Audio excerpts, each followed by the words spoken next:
Un loser nommé Rick court derrière le bus en criant au chauffeur de s'arrêter. Le bus s'arrête soudainement et son visage et le miroir du bus s'embrassent. Rick se lève, mais le panneau d'arrêt lui rentre dedans.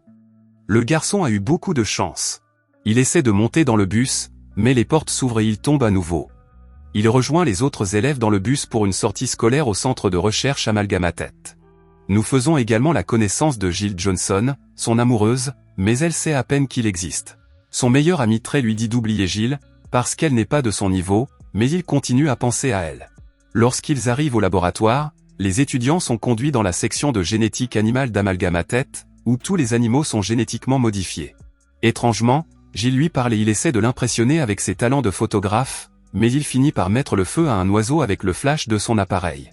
Les élèves n'ont pas été prévenus que la lumière pouvait mettre le feu à ces animaux. Pour cacher le désordre, il éloigne l'oiseau brûlé d'un coup de pied et celui-ci se retrouve sur le dos de Lance, la brute classique de l'école. Lance commence à l'insulter, même si Jill s'oppose à la laideur de la brute. Heureusement, Rick est sauvé par le scientifique en chef Lou Lenders qui, comme il s'avère, souffre d'une maladie en phase terminale. Il connaît également les parents de Rick, aujourd'hui décédés. Il est l'oncle de Lance, qui est le petit ami de Jill. Rick est poussé par Lance dans une crotte d'animal. Lorsque personne ne regarde, il prend sur l'étagère un liquide étiqueté H2O, qui devrait être de l'eau ordinaire. Il le vaporise sur ses vêtements pour essayer d'enlever la saleté, mais le liquide n'est pas ce qu'il croyait. Il s'agit en fait d'une nouvelle phéromone mise au point par le laboratoire, appelée composé H2O9, dont une goutte attire les animaux et les incite à s'accoupler. Bientôt, tous les animaux du laboratoire grimpent sur le corps de Rick, attirés par l'odeur des phéromones. Le garçon est également mordu au cou par une libellule génétiquement modifiée, dotée d'une force et d'une résistance exceptionnelles. Rick ne s'inquiète pas pour l'instant et tente de rentrer chez lui après cette mauvaise journée. Pendant ce temps, au laboratoire, le docteur Lenders teste un projet expérimental qui modifie l'ADN et restaure la santé du corps. Malheureusement, la machine tombe en panne et ne guérit pas Lenders, mais lui donne au contraire un pouvoir maléfique. Il peut désormais aspirer complètement la vie des gens simplement en les touchant. Il a également une super force et continue d'aspirer la vie de toutes les personnes présentes dans la pièce, de sorte que son corps devient plus fort et plus jeune. Pendant ce temps, à la maison, Rick dort pendant 5 jours avant de se réveiller complètement rétabli, la piqûre de libellule ayant disparu. De retour à l'école, il ne peut détacher son regard de Jill et se heurte à nouveau à Lance, qui le pousse avec colère. Il y a une foire scientifique, à laquelle participe également Stephen Hawking, et le célèbre scientifique est invité à s'adresser aux élèves. Il se plaint d'avoir passé la majeure partie de sa vie assis dans un fauteuil roulant et, comme il se plaint beaucoup, les élèves ne l'écoutent pas. Rick veut à tout prix parler à Jill, mais elle s'éloigne. Rick va ensuite boire et pose sa main sur l'évier.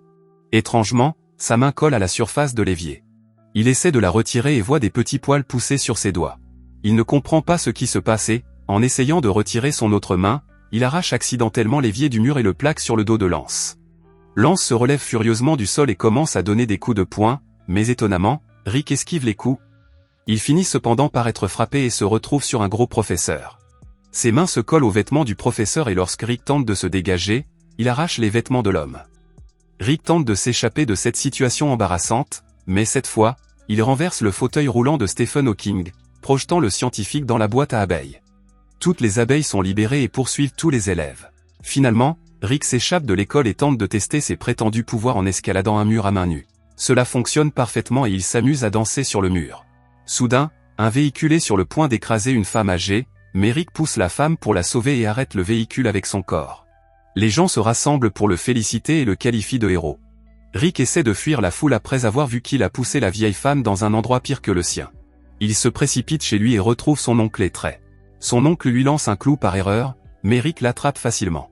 L'oncle est surpris et Rick essaie d'expliquer que c'était accidentel. Fou de rage, l'oncle le poignarde avec un couteau pour voir s'il disait la vérité, mais la lame se plie sans pénétrer le corps. L'oncle est surpris et tente de parler de ses nouveaux pouvoirs, mais ses paroles agacent Rick, car l'oncle ne le comprend pas. Rick quitte la maison avec la bague de son défunt père, en disant que son oncle ne comprend pas ce qu'il ressent. Il repense à la nuit où ses parents sont morts et se reproche ce qu'il a fait. Il a essayé de les aider, mais il a causé plus de dégâts. Alors qu'il était en train de mourir, son père lui a donné sa bague et lui a demandé de devenir un héros. Dans le présent, il remarque que Jill se dispute avec sa mère. Rick lui parle lorsqu'elle quitte la maison, mais peu après, elle part avec son petit ami qui a une belle voiture. Plus tard, le professeur Xavier le contacte sur son ordinateur au sujet de ses pouvoirs. Pour impressionner son amoureuse, Rick essaie d'obtenir un prêt bancaire pour acheter une nouvelle voiture. Soudain, un voleur s'introduit dans la banque et la braque. Le voleur s'échappe, mais il tire sur l'oncle de Rick, qui l'attendait dans la voiture. L'oncle dit à Rick que ses pouvoirs sont une grande responsabilité, mais surtout qu'il peut maintenant impressionner les filles. Pendant ce temps, Lou continue d'aspirer la vie des autres pour continuer à vivre. Plus tard, Jill lui rend visite à l'hôpital et Rick regrette de ne pas avoir arrêté le voleur. Sur le chemin du retour, il rencontre le professeur Xavier qui l'emmène dans une école pour les personnes ayant des talents particuliers. La femme de Xavier dit au garçon que le secret pour devenir un super-héros est d'avoir un beau costume de héros. Je ne pense pas que ce soit le bon conseil. Rick rentre à la maison et se fabrique un costume. Son nom de super-héros est Libellule. Il commence à aider les gens, mais il ne peut pas voler. Pendant ce temps, Lou découvre qu'il ne peut pas vivre à moins de tuer quelqu'un tous les jours ou de mettre la main sur du sérilium.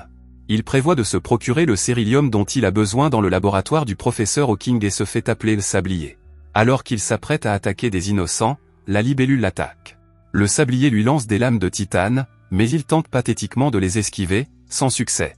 Le Sablier disparaît, laissant la libellule sur le sol. Cette nuit-là, Rick aperçoit Jill par la fenêtre. Sa tante lui conseille de lui parler et de lui dire ce qu'il ressent pour elle. Rick se rend à l'audition de Jill pour lui offrir une fleur, mais il ne lui dit pas ce qu'il ressent pour la protéger de futurs méchants. Lorsqu'un groupe d'hommes la poursuit, il est obligé d'enfiler son costume de super-héros et de la sauver. Jill veut remercier le héros en l'embrassant, mais cela ne se fait pas sans mal. Un soir, lors d'un dîner chez Rick, Lance invite son oncle Lou. Peu après, Lou entre dans la chambre de Rick pour vérifier qu'il n'y a pas de problème. Il soupçonne Rick d'être la libellule et quitte brusquement le dîner. Alors que Rick parle à Jill, le Sablier revient et prévient Rick qu'il fera du mal à sa famille s'il interfère avec ses plans. Malheureusement, le Sablier tue la tante de Rick. Après l'enterrement, Rick dit à Jill qu'il ne peut pas être avec elle, dans une tentative de la faire partir pour éviter qu'elle ne soit blessée. Rick ne veut plus être la libellule et reste chez lui à manger de la malbouffe et à s'apitoyer sur son sort. Son oncle et Trey l'avertissent que le Sablier a l'intention de tuer de nombreuses personnes et qu'en tant que héros, il doit les protéger. Le Sablier doit tuer des milliers de personnes au même endroit et il découvre qu'une cérémonie de remise de prix est prévue, à laquelle participeront 1 millier de personnes. L'oncle Albert accompagne Rick et son ami sur place et ils cherchent le Sablier. Le super vilain est censé être là, mais il n'y a aucun moyen de savoir qui il est exactement. Rick demande de l'aide à Lou Lenders, qui doit lui aussi recevoir un prix. Lou le convainc que le Dalai Lama et le Sablier et la libellule se met immédiatement au travail pour le forcer à avouer en lui tapant sur la tête. Soudain, tout le monde commence à se battre et Lou en profite pour s'échapper. Jill découvre que Lou est le Sablier et il s'échappe. Rick le poursuit et le Sablier fait exploser le plafond et tombe sur Rick. Alors qu'il gît au sol, impuissant, le Sablier lui lance une lame de titane pour le tuer. Soudain, Jill saute pour protéger Rick et la lame lui transperce l'estomac. Rick utilise sa force pour se libérer et aider la fille qu'il aime. Jill est en train de mourir comme sa tante et Rick ne croit pas pouvoir arrêter le Sablier. Alors qu'il pleure son amour mourant, Stephen Hawking lui dit qu'il doit arrêter le Sablier, sinon beaucoup de gens mourront. Rick ne se prend pas pour un super-héros, car il ne peut même pas voler ou sauver ceux qu'il aime. Il a presque perdu espoir, mais Stephen Hawking le convainc d'utiliser ses dons pour sauver l'humanité. Rick se précipite sur le toit où le Sablier a déjà commencé à devenir immortel en tuant des milliers de personnes. Le Sablier dit à la libellule qu'il est trop tard, mais Rick s'approche de la chaise et place une main dessus pour envoyer des rayons de vie à la jeune fille mourante.